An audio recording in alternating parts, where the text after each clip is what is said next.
Andrew, shall we go for a walk soon? A walk? I was hoping to go for a run a bit later, Lil. We've gone outside too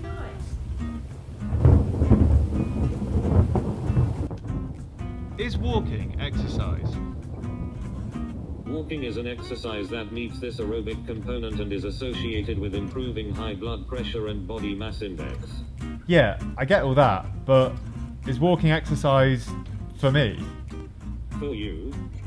Yeah, for me. You know, like an athlete. You think you're an athlete?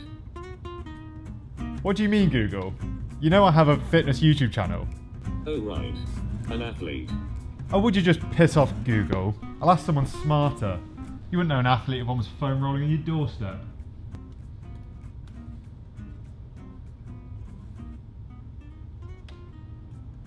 Finally, a chatbot with a little bit of wisdom.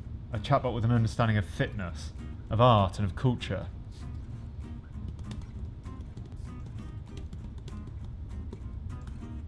Google told me you were coming, fatty. Oh, would you just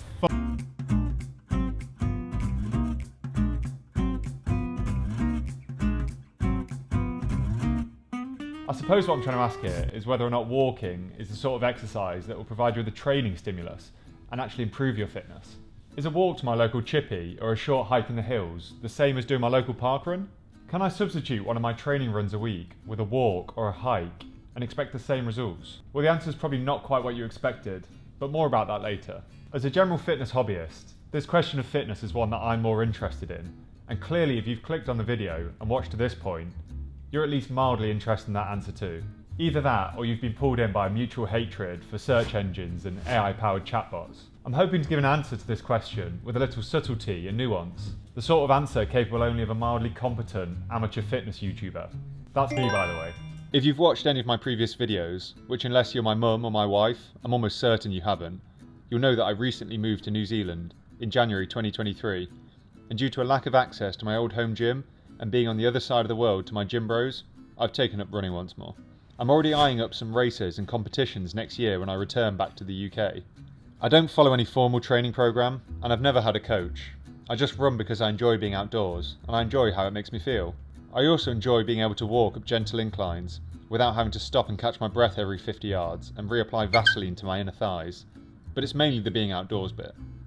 As I eye up these big races next year, I'm loosely aware that I probably need to be running more frequently and for longer distances in order to increase my fitness, improve my endurance over distance, and reduce my risk of injury. It'd be great to be a full-time fitness YouTuber and just having limited time to put into my running, weightlifting, and other fitness pursuits.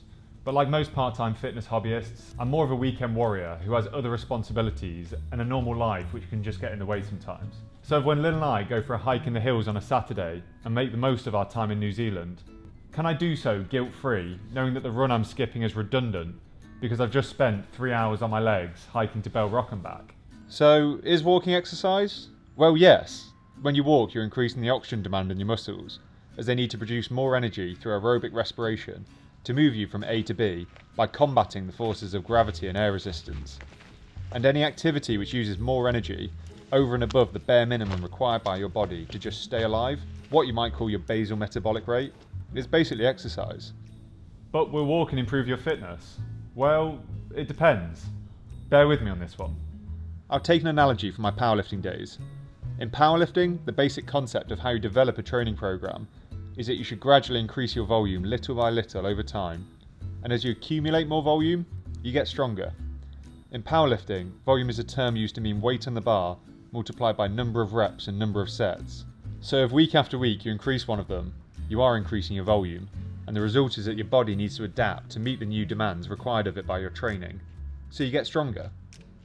This same principle can be applied to running, except instead of weights and reps and sets, your running volume is comprised of miles and number of runs and your intensity, that is, how difficult your run is, such as your pace or the incline you're running up.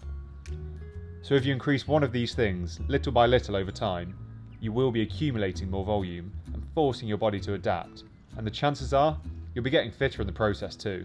Now I'm sure you're all thinking, that's all well and good, Andrew, but how does this apply to walking? Or it would have just been quicker to ask ChatGPT. Well, a 5-minute walk to and from your local chippy once a week instead of driving will certainly burn more calories and less petrol. But for the moderately fit amateur runner, it's unlikely to improve your 5k PB.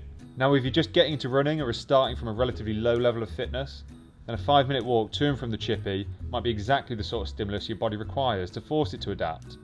But for the moderately fit amateur runner, someone that goes out for a jog maybe once or twice a week, it's the equivalent of knowing you can bench press 60 kilograms, but then going to the gym and doing 5 push-ups once a week and expecting to be able to put more weight on the bar next month.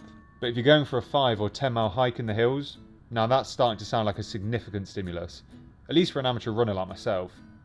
Compared to that walk to the chippy, this 5-mile hike in the hills is superior both in the number of miles that you're covering and the intensity you're covering them at. What your hike might be lacking in pace, it may be making up for an incline or how challenging the terrain is you're clambering through, such as thick mud or over big rocks. Pace, terrain and gradient all affect the intensity of a walk or a run, similar to having more weight on the bar during a bench press or a squat. If we plug that into our equation for volume, you can see how this walk or hike starts to look like a carefully curated part of your normal running schedule. Now, a quick favour to ask you. If you're enjoying the video, could you please drop it a like and consider subscribing? It really helped me out. The next thing to talk about is heart rate zones. Hold on to your laces, this is about to get technical.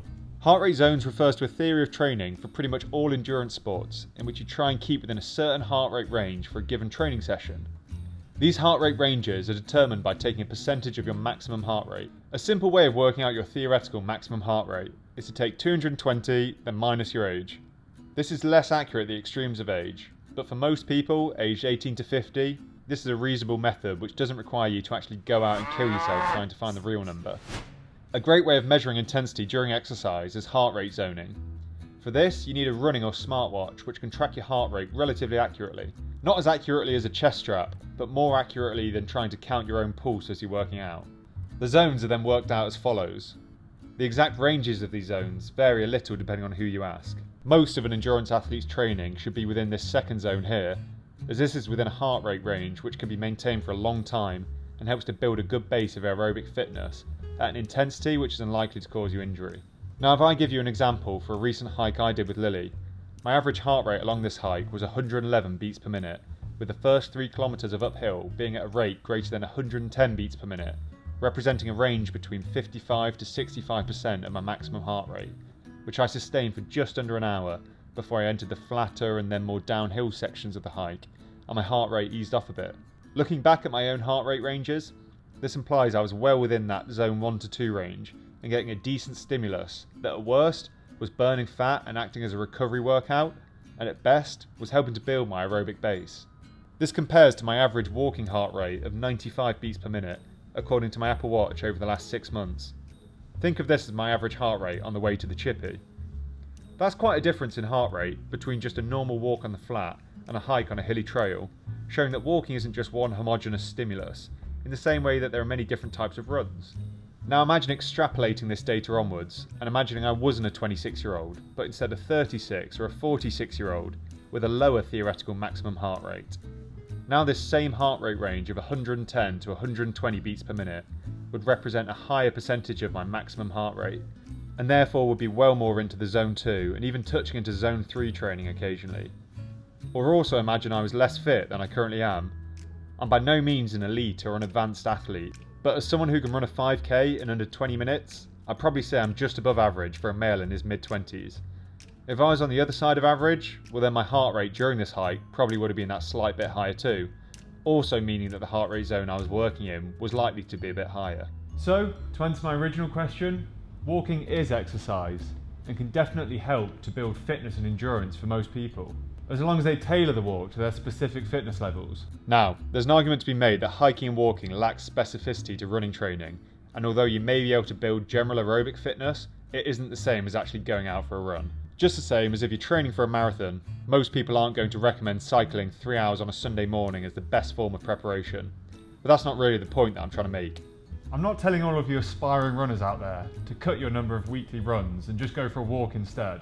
I'm just trying instead to maybe reframe some people's idea of what exercise actually is. I know I'm guilty sometimes of thinking that if an activity isn't recorded on my smartwatch, or not uploaded to Strava, or doesn't fit into a conventional box of training like a CrossFit class, a 5k run, or a long bike ride does, then it isn't exercise and is simply just a distraction between me and my fitness goals. When in actual fact, a hike in the hills is probably the exact form of healthy distraction that will help me build towards those goals, provide a form of active recovery, allow a moment to practice a little bit of mindfulness in the beautiful outdoors, or for some people, even a positive training stimulus, helping to build your aerobic base, guilt-free. Either way, I'm trying to embrace the limited time that I have in this beautiful country and make the most of every opportunity to explore the outdoors. Also, it's recently become clear to me that you can upload your walks to Strava too. Thanks so much for watching, that's all for today. If you enjoyed the video, please drop it a like and consider subscribing. Otherwise, I'll see you again next time.